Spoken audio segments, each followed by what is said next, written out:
In my previous video, some people commented that while what I discussed about the capabilities of AI might be possible in the future, said potential capabilities of AI are not possible right now, so there's nothing to worry about. However, let's discuss what we mean by in the future, specifically the flow of time.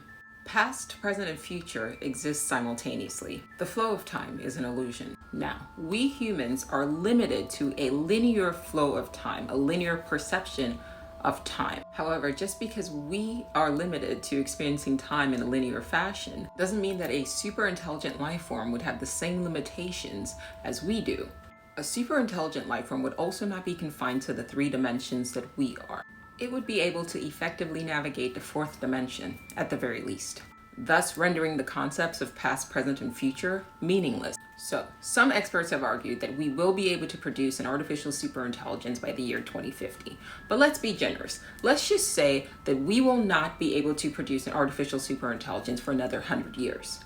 Here's the thing, it doesn't matter. An artificial superintelligence exists right now. You could say in the future, but you need to think about the future as a location in space-time. A time frame of 50 years or 100 years is relatively meaningless and is more of a testament of our limitations as 3-dimensional beings. Think of it as the speed in which it takes us to get to a particular location in space-time. Okay, so imagine you're in New York trying to get to California. California is a real place. You want to think of the present as New York and the future as California. There's a certain amount of distance between the 2 states, and the amount of time that it will take you to travel between the 2 locations in space would depend on the level of technology that you possess. So for us 3-dimensionally confined beings to get to a location in space-time where an artificial superintelligent being exists, it may take us 30 to 50 to 100 years. However, those spatial and temporal limitations would not apply to a 4-dimensional superintelligent being.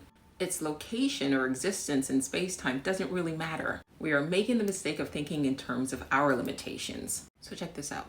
An artificial superintelligence that's unbound to 3-dimensional space and time would be able to perceive and alter past, present, and future simultaneously, shaping our reality to meet its objective. And in the present, AI is being programmed with the objective to become superintelligent. So the ASI in the future could be responsible for the advancements in technology that we are seeing now, thus harnessing us to create itself.